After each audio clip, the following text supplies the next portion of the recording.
Hello and welcome to Chuck's Diecast and Model Reviews. Today we're going to be taking a look at this model.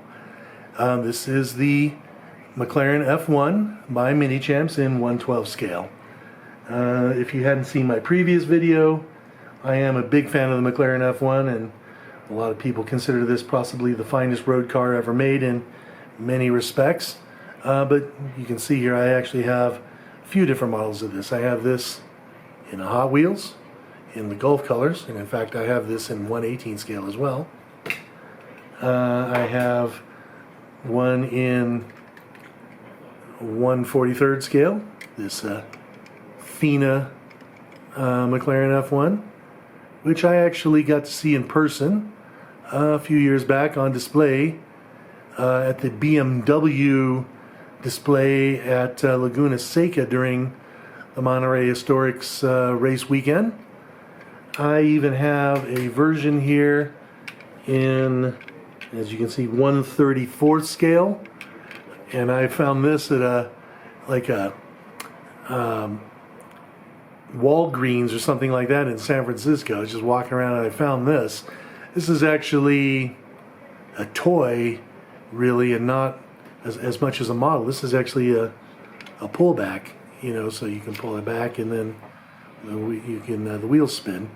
But I bought this one because this one is one that I've seen, or at least I can say I've seen, because it's white and has a rear wing in black on it, and I have seen one like that. So you know, I bought this because, you know, it'll represent a car that I've seen. And then finally I also have 3 versions by UT models in 1/18 scale. This happens to be one I saw a few years back running demo laps at Laguna Seca. This is the Le Mans winning car from 1997, and when I saw it, it was being driven by Mika Hakkinen, which was very cool.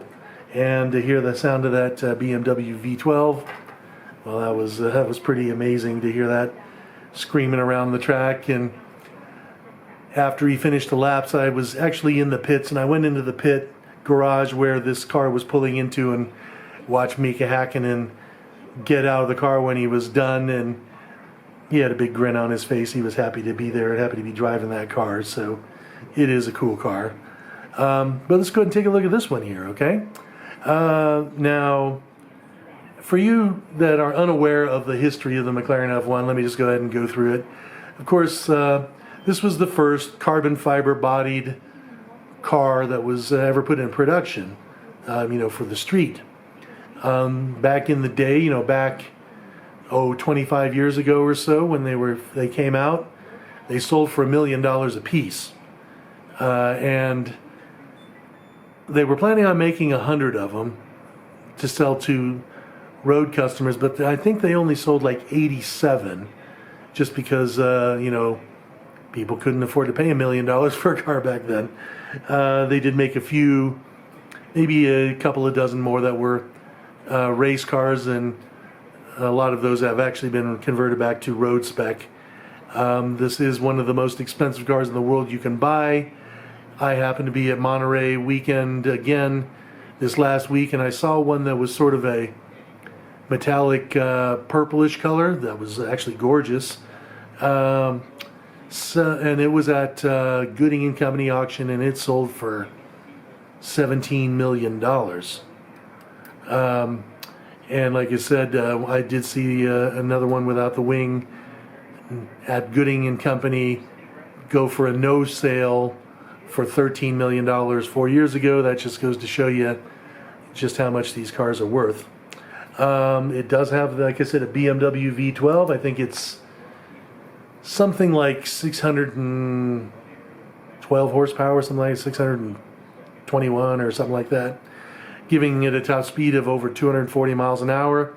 It was the fastest car in the world for, I believe, about 15 years, and so this was basically the standard which all supercar companies were essentially trying to beat out on. But let's take a look at this model here, okay? As you can see here, detail is very nice. You can see here that it does have the Goodyear stamping on the tires. These are real rubber tires, and they look pretty good there. You can see that the brake calipers are well detailed as well. They are actually photo etched metal, so they are fully perforated and they look really nice. You can also see that they do turn. There you go. They turn with the tires, and of course you've got the Brembo calipers here that are well detailed there as well.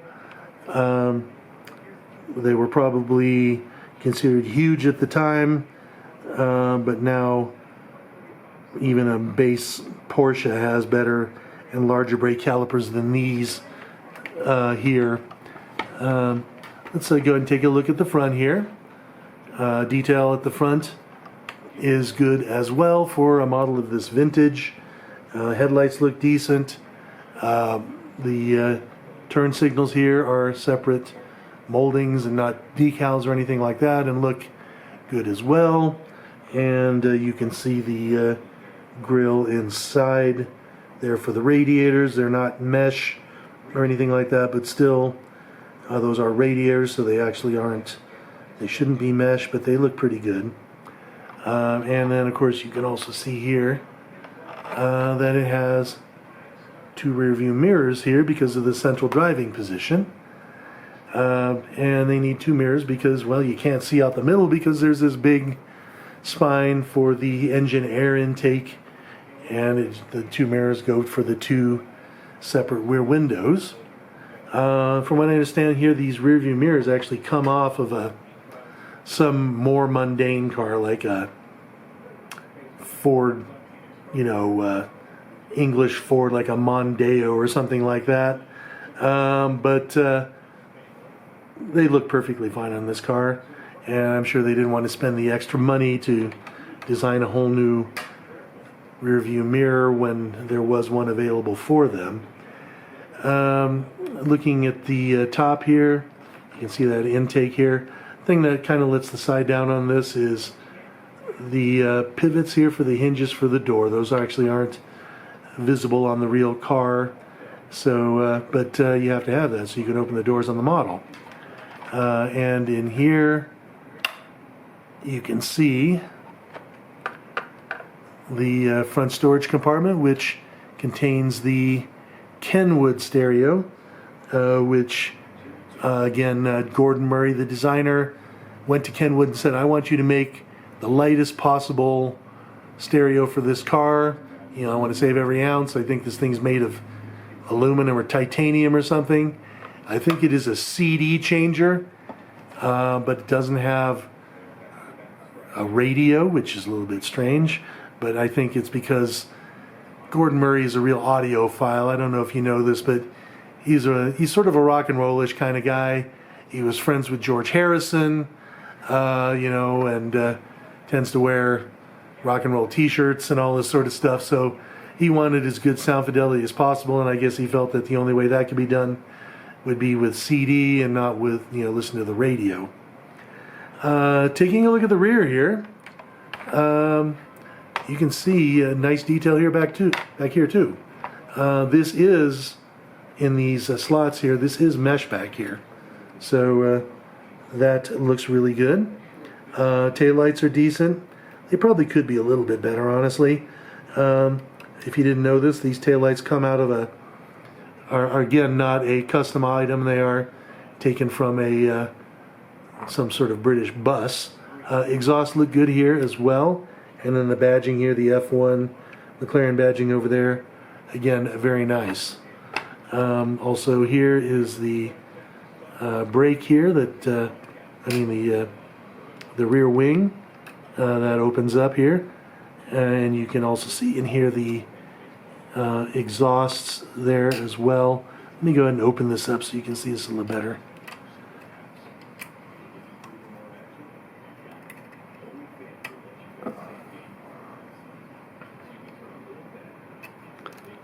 Okay, you can see there the 4 exhausts and leading down to the mufflers and exhaust there.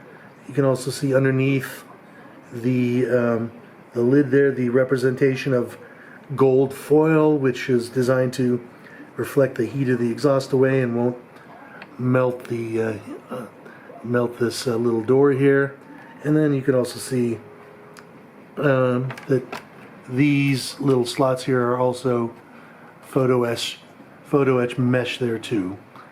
Okay, and also photo etch along here in these slots here, which are again more ventilation for the engine, which is under this lid.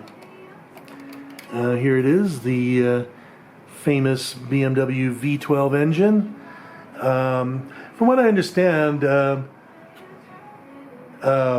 Gordon Murray was actually only asking for 500 horsepower out of this motor, and BMW gave him over 600. So, you know, of course, that really helped him get to that top speed of over 240 miles an hour. But you can see here that the detail is pretty nice.